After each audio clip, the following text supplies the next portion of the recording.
আসসালামু আলাইকুম প্রিয় দর্শক, অন্য মঞ্চের আলাপচারিতায় আপনাদের সকলকে আমন্ত্রণ জানাচ্ছি। কি কাউকে সাথে গালি দেয়, ইচ্ছাকৃত ভাবে গালি দেয়। আমি যে গালি দেই, ইচ্ছা করে গালি দেই, গালি দেওয়ার মতো কাজ করে বিধায় গালি দেই। কতগুলা মাতাল অথর্ব অর্বাচীনকে নিয়ে এই সরকার পরিচালনা করা হচ্ছে। অর্থাৎ টেপা তারেক যে সরকার পরিচালনা করছে, এই সরকারের মধ্যে যারা আছে এদের অধিকাংশ মাতাল, অর্বাচীন, নির্বোধ, বোকাচোদা। কিভাবে প্রমাণ দেই? প্রমাণ দিলে তো বুঝবেন নাকি? দেখেন, আগামীকাল বঙ্গবন্ধু কন্যা শেখ হাসিনা ভারতের নয়াদিল্লিতে অবস্থিত south Asian foreign correspondent club, এই ক্লাবের উদ্যোগে আয়োজিত একটা প্রেস কনফারেন্সে বক্তব্য দেবেন। প্রথমে শোনা যাচ্ছিল উনি ভিডিও লাইভে আসবেন, বাট পরবর্তীতে আমরা শুনেছি উনি ভিডিও লাইভে আসবেন না, উনি সরাসরি যুক্ত থাকবেন, সাংবাদিকদের প্রশ্নের উত্তর দেবেন। সেখানে ভারতীয় গণমাধ্যম, আন্তর্জাতিক সকল গণমাধ্যম এবং সাউথ এশিয়ান ফরেন করেসপন্ডেন্ট যে ক্লাব, সেই ক্লাবের সামাজিক যোগাযোগ মাধ্যম পেজ থেকে সরাসরি সম্প্রচার করা হবে সেই অনুষ্ঠানে কারা কারা উপস্থিত থাকবেন এটা নিয়ে আমি একটা ভিডিও বানিয়েছি। সজীব ওয়াজেদ জয় থাকবেন, মহিবুল হাসান চৌধুরী নোফেল থাকবেন, সাকিব আল হাসান থাকবেন, আমিনুল হক পলাশ থাকবেন, আরো অনেকেই থাকবেন। একাধিক ব্যক্তিবর্গ সেখানে থাকবেন, ওনারাও বক্তব্য রাখবেন। এখন শেখ হাসিনা যাতে ভারতে বসে বক্তব্য দিতে না পারে, এই নিয়ে বর্তমান সরকার, ইভেন বিগত ইউনূস সরকার সর্বোচ্চ প্রচেষ্টা চালিয়েছে। তার নরেন্দ্র মোদী থেকে শুরু করে ভারতের বর্তমান সরকারের কাছে আর্জি জানিয়েছে যে শেখ হাসিনা যেন ভারতে বসে কোনো বক্তব্য দিয়ে বাংলাদেশের পরিস্থিতিকে উত্তপ্ত করতে না পারে। আচ্ছা, বিএনপি, জামাত কিংবা অন্তর্বর্তীকালীন সরকার, তাদের চাহিদা ছিল বঙ্গবন্ধু কন্যা শেখ হাসিনাকে বাংলাদেশে এনে ফাঁসির কাস্টে ঝোলাবে, তাই তো? এবং তারা চেয়েছিল শেখ হাসিনা যাতে সর্বোচ্চ শাস্তি পায়। তারা ভেবেছিল শেখ হাসিনা বাংলাদেশে অপ্রাসঙ্গিক হয়ে গেছে, শেখ হাসিনা রাজনীতি বাংলাদেশ থেকে অপ্রাসঙ্গিক হয়ে গেছে, শেখ হাসিনাকে বাংলাদেশের মানুষ পছন্দ করে না, শেখ হাসিনাকে বাংলাদেশের মানুষ কখনোই গ্রহণ করবে না, শেখ হাসিনার রাজনীতি শেষ হয়ে গেছে বলেছে না? এখন উনি যখন নিজে থেকে বাংলাদেশে আসতে চাচ্ছেন, তখন এই অর্বাচীনরা, এই গর্ধপরা, এই নির্বোধরা বিভিন্ন ধরনের প্রপাগান্ডা ছড়িয়ে দেওয়া হচ্ছে। আলটিমেটলি একটা ভয় প্রদর্শন করা হচ্ছে যে আপনি আইসেন না, আসলে কিন্তু ফাঁসি দিয়ে দেব। আরে বেটা, তোদের কেন, তোদের যারা অভিভাবক, তোদের যারা প্রভু, তোরা যাদের দাস, তারাই তো শেখ হাসিনার বিরুদ্ধে কোনো প্রকার কঠিন সিদ্ধান্ত নিতে 101 বার চিন্তা করে। কারণ শেখ হাসিনা শুধুমাত্র বাংলাদেশের নেতা নন, উনি দক্ষিণ এশিয়ার অত্যন্ত প্রভাবশালী নেতা। দেখিস নাই ক্ষমতায় থাকাকালীন সময় কিভাবে চীন, রাশিয়া, মার্কিন যুক্তরাষ্ট্র তাদের সাথে একসাথে সুসম্পর্ক বজায় রেখে রাষ্ট্র পরিচালনা করেছেন। রাষ্ট্রের অর্থনীতি কোথায় নিয়ে ঠেকিয়েছেন? $80 বিলিয়ন অর্থনীতিকে $460 বিলিয়ন পৌঁছে দিয়েছেন। এইটা কি তোদের টেপা তারেক কখনো স্বপ্নে দেখে পারবে? টেপা তারেক বলে $1 ট্রিলিয়ন অর্থনীতি হবে বাংলাদেশ, অথচ বাংলাদেশে 1 পয়সার বিদেশি বিনিয়োগ নাই। কিন্তু কথা বলার সময় লম্বা লম্বা লেকচার। বাংলাদেশের মানুষ খাইতে পারে না, গ্যাস নাই, তেল নাই, পেট্রোল নাই, ডিজেল নাই, অকটেন নাই, বিদ্যুতের দাম বৃদ্ধি, দ্রব্যমূল্যের দাম বৃদ্ধি, বাংলাদেশের অবস্থা জঘন্য বানিয়েছে। এরপরেও এদের লেকচার কমে না, এদের নোংরামি কমে না। তো এই সরকার যে কতগুলো অথর্ব, মূর্খ এবং অর্বাচীন নির্বোধদের নিয়ে পরিচালিত হচ্ছে, সেটার প্রমাণ আমি আপনাদেরকে দেখাই। প্রথমে আসেন বিএনপির লো আইকিউ সম্পন্ন বুদ্ধিজীবী শাহেদ আলম, যাকে সবাই বিরিয়ানি আলম বলে ডাকে। বিরিয়ানি আলম গতকাল সামাজিক যোগাযোগ মাধ্যম ফেসবুকে একটা ফটোকার্ড শেয়ার করে সেখানে লিখেছে, শেখ হাসিনা অনলাইনে রেকর্ডেড বক্তৃতা দেবে, চেহারা দর্শন হবে না। শেখ হাসিনা কার্যত গৃহবন্দী, আর কোন কোন ভাবে বললে আপনারা বিশ্বাস করিবেন না। আচ্ছা, বিরিয়ানি আলমের কথা মানলাম, শেখ হাসিনা গৃহবন্দী। শেখ হাসিনা গৃহবন্দী থেকে কিভাবে আন্তর্জাতিক গণমাধ্যমে সাক্ষাৎকার দেন? রয়টার্সের মতো গণমাধ্যম কোনো গৃহবন্দী নেতার সাক্ষাৎকারে নেবে? নিউ ইয়র্ক টাইমস সাক্ষাৎকারে নেবে? আল জাজিরা সাক্ষাৎকারে নেবে? এদের মতো অথর্ব একটা সরকারের থিঙ্ক ট্যাঙ্ক, তাহলে বুঝেন সেই সরকারের অবস্থা কেমন।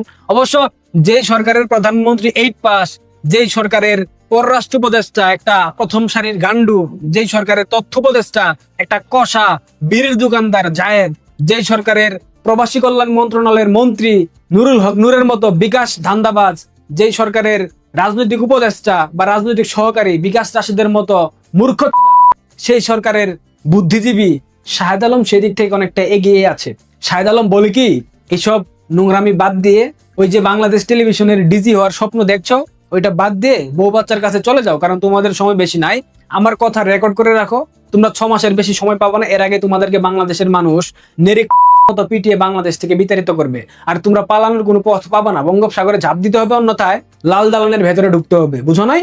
লাল দালান কি? জেলখানা। রাষ্ট্রদ্রোহিতার অপরাধে তোমাদের সবাইকে জেলের মধ্যে ঢুকতে হবে। শেখ হাসিনা ভারতে বক্তব্য দিতে পারবে না, এটা নিয়ে তাদের মারাত্মক সমস্যা। তারা বক্তব্য দিতে দেবে না। তারা ভারত সরকারের বাংলাদেশে নিযুক্ত রাষ্ট্রদূত দীনেশ ত্রিবেদীর সাথে সাক্ষাৎ করেছে বর্তমান সরকারের পররাষ্ট্র উপদেষ্টা, কি জানি নাম, একটা গান্ডু, নামটা মনে নাই, বলেছে শেখ হাসিনা যেন ভারত থেকে রাজনৈতিক বক্তব্য দিতে না পারেন, দিল্লিকে ঢাকার আহ্বান। দীনেশ ত্রিবেদী ভারত থেকে চলে আসার পর হঠাৎ করে তড়িৎ সিদ্ধান্তে সাক্ষাৎ করে একথা বলেছে। এরপর কশা জায়েদ আজকে বলেছে শেখ হাসিনাকে ধরে বেঁধে ফিরিয়ে আনতে চাই, বঙ্গবন্ধু কন্যা নিজেই আসবেন, এবং উনি আসলে তোরা কোথায় পালাবি সে চিন্তা কর। আরো বলেছে শেখ হাসিনার বক্তব্য প্রচার করলে আদালত অবমাননা করা হবে, কেউ যদি প্রচার করে ব্যবস্থা নেওয়া হবে।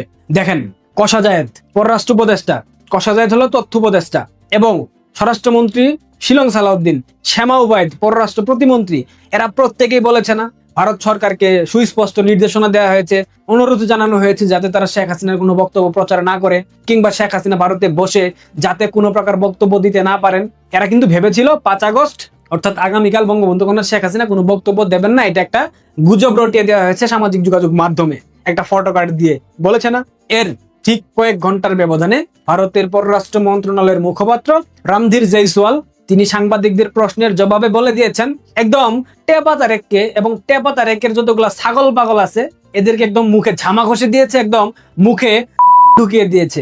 কি বলেছেন দেখবেন, শেখ হাসিনার বক্তব্য দেওয়ার সঙ্গে ভারত সরকারের কোনো সম্পর্ক নেই। শেখ হাসিনা দিল্লিতে বসে বক্তব্য দিচ্ছেন, তাতে ভারত সরকারের কোনো সম্পর্ক নেই, এটা সত্যি কথা। কারণ বঙ্গবন্ধু কন্যা শেখ হাসিনা ভারতের অতিথির মর্যাদায় আছেন, উনি প্রধানমন্ত্রীত্বের সম্মানে সেখানে আছেন, উনাকে ভারত সরকারের ইতিহাসের সর্বোচ্চ প্রটোকল দেওয়া হচ্ছে। ভারতেও তো মৌলবাদী জঙ্গি জিহাদি গোষ্ঠী আছে, তাই না? রণধীর জয়সওয়াল তার এই কথার ব্যাখ্যা দিয়েছেন কি জানেন? এই যে আগামীকালকের আয়োজন, এই আয়োজনটা করতেছে ভারতের একটা বেসরকারি সংস্থা, এবং সেই সংস্থার সাথে বর্তমান সরকার অর্থাৎ বিজেপি সরকারের কোনো প্রকার সম্পর্ক নাই, সুতরাং তারা এটা নিয়ে কোনো কথা বলতে পারে না। ভারত একটা গণতান্ত্রিক রাষ্ট্র, সেই রাষ্ট্রে যে যার মতো খুশি বক্তব্য দিতে পারে, বক্তব্য প্রচার করতে পারে, তাদের সংসদে সকাল বিকাল ঝগড়া হয়, কিন্তু দেশের প্রশ্নে তারা সবসময় এক থাকে। সুতরাং বঙ্গবন্ধু কন্যা ভারতের জন্য কতটা গুরুত্বপূর্ণ সেটা ভারতবর্ষ জানে। তোদের মতো রাজাকারের বাচ্চা, বিহারির বাচ্চা, গর্ধবদের জানার প্রয়োজন নাই। রণধীর জয়সওয়াল কয়েক ঘন্টার ব্যবধানে বলে দিয়েছেন ভারতে বসে প্রধানমন্ত্রী শেখ হাসিনা বক্তব্য দেবেন, এটা ভারত সরকারের দেখার বিষয় না, ভারত সরকার এখানে সম্পৃক্ত না। যেই প্রতিষ্ঠান এই বক্তব্যের কিংবা এই প্রেস কনফারেন্সের আয়োজন করতেছে, south Asian foreign correspondents club, এটার সাথে ভারত সরকারের কোনো সম্পর্ক নাই, এবং এই ক্লাবের যিনি ভারতবর্ষের সভাপতি তিনি উপস্থিত থাকবেন, তিনি সভাপতিত্ব করবেন সেই প্রোগ্রামের। এই যে তোরা সকাল সন্ধ্যা বলিস শেখ হাসিনাকে ফিরতে দেব না, আসতে দেব না, লাশ আসতে দেব না, এটা আসতে দেব না, সেটা আসতে দেব না, আবার যখন শেখ হাসিনা ঘোষণা দিয়েছেন বাংলাদেশে ফিরবেন তখন তোরা বলতেছিস ফাঁসিতে ঝুলাবো, এয়ারপোর্ট থেকে সরাসরি ফাঁসির মঞ্চে, বর্ডার থেকে সরাসরি ফাঁসির মঞ্চে। ঠিক আছে না ভাই, মাইনা নিছি তো, ফাঁসিতে ঝোলা না, আগে আসতে দে, আগে আসুক। পাসপোর্টটাও তো দিবি না, দিবি ট্রাভেল পাস দিবি, দিবি না তো। তাহলে এই যে লম্বা লম্বা লেকচার মারিস, তোরা যে সকাল সন্ধ্যা মেয়াদ উত্তীর্ণ গাছ, তোদের কথার মধ্য দিয়ে বোঝা যায়। বিরিয়ানি আলম বিএনপির প্রথম সারির থিঙ্ক ট্যাঙ্ক, সুন্দর চমৎকার ভাবে স্পষ্ট ভাষায় বাংলা বললে আইকিউ সম্পন্ন হওয়া যায় না। তোর মতো তুই ঢাকা বিশ্ববিদ্যালয় থেকে পড়াশোনা করেছিস, দেখবো তোর কত জ্ঞান। একদিন না একদিন তোর সাথে টক শোতে সাক্ষাৎ হবে। উত্তেজিত হয়ে গেছি, তুই তুকারি করেছি, এর জন্য সবার কাছে ক্ষমা প্রার্থী। এবং এগুলা কোনো হুমকি ধামকি না, এগুলা কোনো হুঁশিয়ারি বার্তা না, এগুলা জাস্ট জানানোর জন্য বললাম যে সরকার পরিচালনা করছে টেপা তারেক, এরা প্রত্যেকেই মূর্খ, এদের কথার মধ্যে কোনো লাগাম নাই। এরা একজন আরেক কথা বলে, আরেকজন ঠিক পরক্ষণে আরেক কথা বলে। দেখবেন এরা সবাই বলতেছে শেখ হাসিনার বক্তব্য দেওয়া যাবে না, বক্তব্য প্রচার করলে গণমাধ্যমকে শাস্তির আওতায় না হবে, কারণ আদালতের নিষেধ আছে, তাই না? এখন চিফ প্রসিকিউটর আন্তর্জাতিক অপরাধ ট্রাইব্যুনাল, যে ট্রাইব্যুনালের মাধ্যমে বঙ্গবন্ধু কন্যা শেখ হাসিনাকে ফাঁসির রায় দেওয়া হয়েছে, সেই চিফ প্রসিকিউটর কি বলতেছে দেখেন, বিদ্বেষমূলক কথা ছাড়া শেখ হাসিনার বক্তব্য প্রচারে আইনি বাধা নেই। Chief prosecutor Aminul Islam. তাহলে এখন এই বিরিয়ানি শাহেদ আলম, এই কশা জায়েদ পররাষ্ট্র উপদেষ্টা, এছাড়াও আরো যারা যারা এই বক্তব্য প্রচারে বাধা দিয়েছে, গণমাধ্যমকে নিষেধাজ্ঞা দিয়েছে, বিশেষ করে শিলং সালাউদ্দিন, এদের কি করা উচিত এখন? আপনারাই সিদ্ধান্ত নেন। ওদের কথার উপরেই ওদের চিফ প্রসিকিউটর বলতেছে বিদ্বেষমূলক বক্তব্য ছাড়া সব ধরনের বক্তব্য বঙ্গবন্ধু কন্যা শেখ হাসিনা দিতে পারেন। শেখ হাসিনা তো বিদ্বেষমূলক বক্তব্য দেন নাই, উনি তো বলেন নাই দুমড়ে মুচড়ে ফেলবো, খেয়ে ফেলবো, ছিঁড়ে ফেলবো, ফাঁসিতে ঝোলাবো, এটা করবো সেইটা করবো, বলেন নাই তো। উনি তো বাংলাদেশে আওয়ামী লীগের নেতা কর্মীদের উপর যে ধরনের নির্যাতন নিপীড়ন হচ্ছে, বাংলাদেশে মানবাধিকার লঙ্ঘন হচ্ছে, বাংলাদেশে আইনের শাসন নাই, বাংলাদেশের বিচার ব্যবস্থা নিয়ন্ত্রণ করছে একটা নির্দিষ্ট রাজনৈতিক দল, এইগুলা নিয়ে আলোচনা করবেন, এইগুলো নিয়ে কথা বলবেন, পাশাপাশি উনি ভারত থেকে বাংলাদেশে ফেরার যে রোডম্যাপ, উনার নেতাকর্মীদেরকে নিয়ে ফিরবেন, এই ধরনের কথা বলবেন। সেখানে বিদ্বেষমূলক বক্তব্যর প্রশ্ন আসে না। শেখ হাসিনা কি একবার বলেছেন বিএনপি কে ফেলে দেবো, এইটা করবো সেইটা করবো, গণ আন্দোলনের মুখে বিএনপি পালিয়ে যাবে? বলেছেন? বলেন নাই তো। তাহলে বিদ্বেষমূলক বক্তব্য কিভাবে হলো? সুতরাং বুঝতেই পারছেন, এদের প্রত্যেকটা অথর্ব, অশিক্ষিত, বর্বর, গান্ডু, মূর্খ। ভালো থাকবেন, পারলে ভিডিওটা অনেক অনেক শেয়ার করবেন। আগামীকাল সবাইকে আমন্ত্রণ রইল, সন্ধ্যা 6:30 বাংলাদেশ টাইম। আপনারা সবাই আওয়ামী লীগের ফেসবুক পেজে চোখ রাখবেন। বঙ্গবন্ধু কন্যা গুরুত্বপূর্ণ দিক নির্দেশনামূলক বক্তব্য রাখবেন। বিশেষ করে বাংলাদেশ আওয়ামী লীগের তৃণমূলের কর্মী সমর্থক যারা আছেন, নেতাকর্মী যারা আছেন, আপনারা অবশ্যই অবশ্যই এই লাইভটা সারা দেশব্যাপী ছড়িয়ে দেবেন। ধন্যবাদ। আসসালামু আলাইকুম রহমতুল্লাহি ওয়া বারাকাতুহু। সম্মানিত দর্শক, বাংলাদেশের রাজনীতি এক জটিল অবস্থার মধ্যে পড়ে গেছে। রাজনীতি যে কোন দিকে যাচ্ছে, কার সঙ্গে কার শত্রুতা, কার সঙ্গে কার বন্ধুত্ব, কার সঙ্গে তার রাজনৈতিক জোট আছে, এবং এই মুহূর্তে সরকারের সঙ্গে দেশি এবং বিদেশি যে সকল শক্তির ধারক বাহক রয়েছে, তাদের সঙ্গে আসলে যে কেমন সম্পর্ক, এটা বোঝা যাচ্ছে না। শেখ হাসিনার জামানাতে 17 বছর বা 15 বছর রাজনীতি একটা সেই ভেদ ছিল।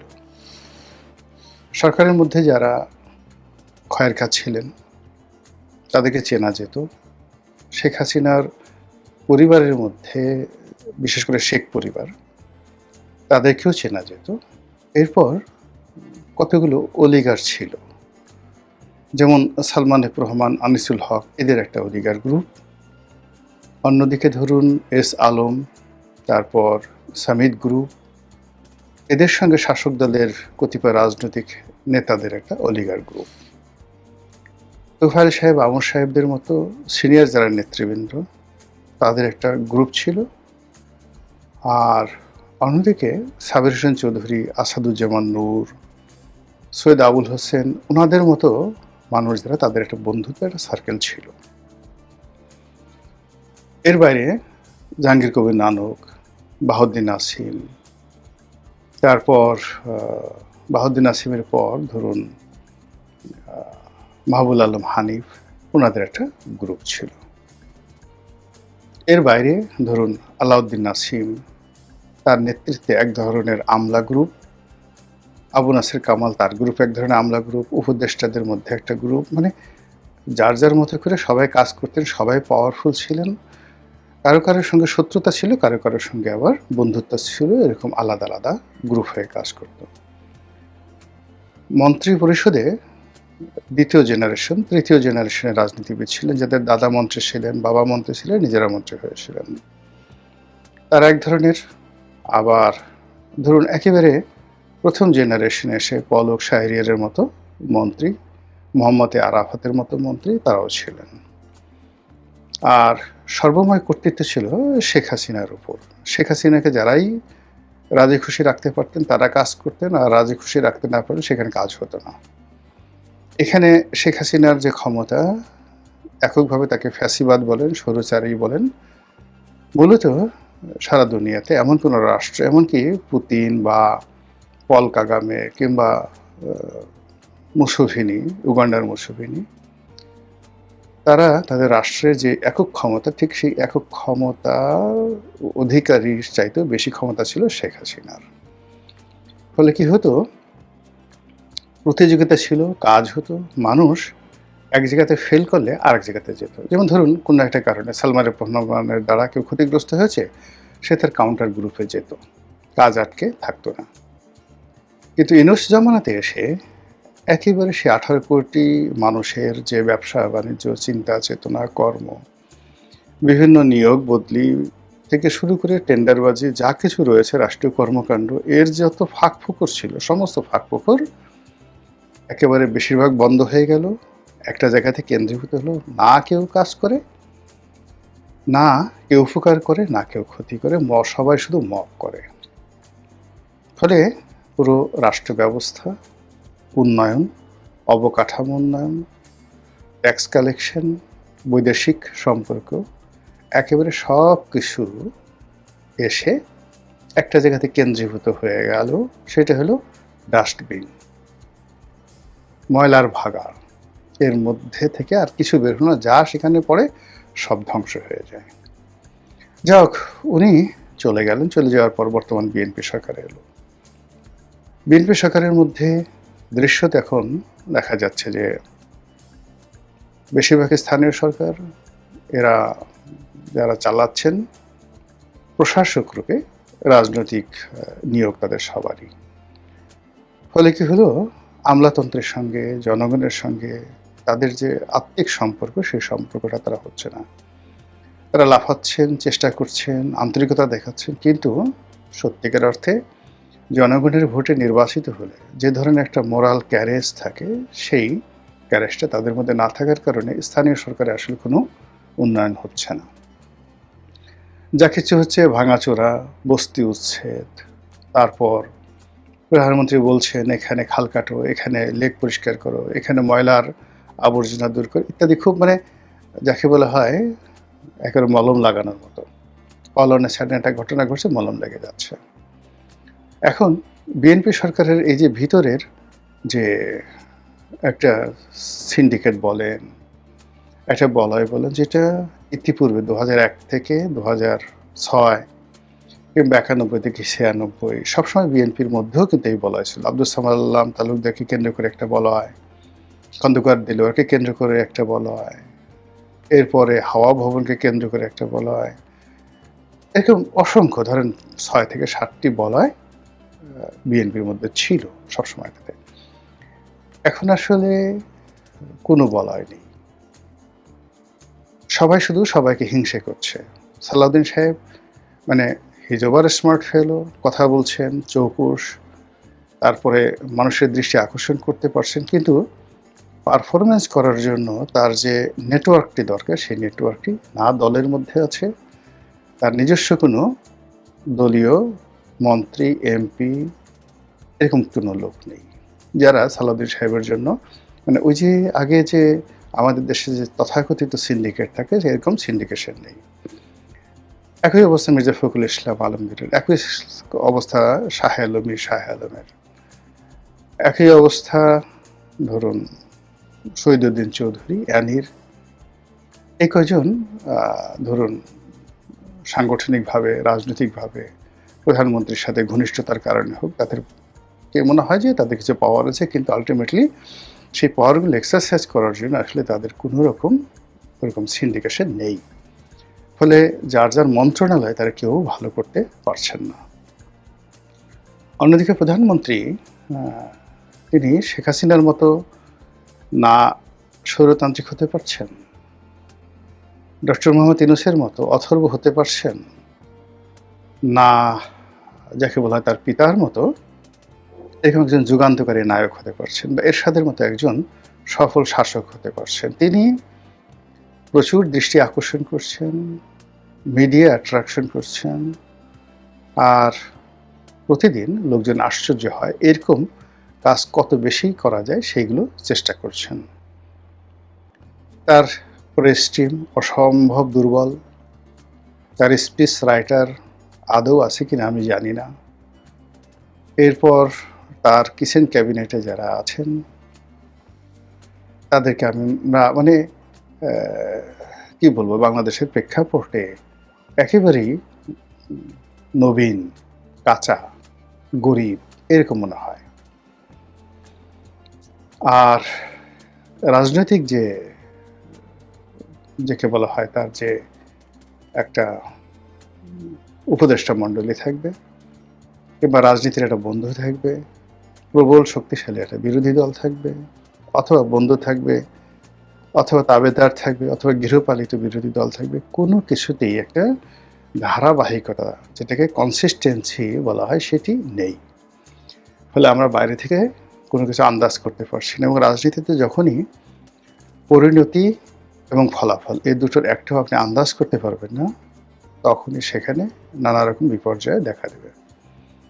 তো এই যে ক্ষমতা আরোহণ করার 6 মাসের মধ্যে একটা সিঙ্গেল জায়গাতে তারা কোনো ধারাবাহিকতা রক্ষা করতে পারেনি, তারই ফলস্বরূপ জামাতের সাথে, এনসিপির সাথে তাদের যে সম্পর্ক, এটি সারা বাংলাদেশের কেউ এখন পর্যন্ত বুঝতে পারছে না যে এই সম্পর্কটা কি অহিনকল সম্পর্ক, দা কুমড়া সম্পর্ক, বন্ধুত্বের সম্পর্ক, অভিনয়, নাকি আরো অনেক কিছু?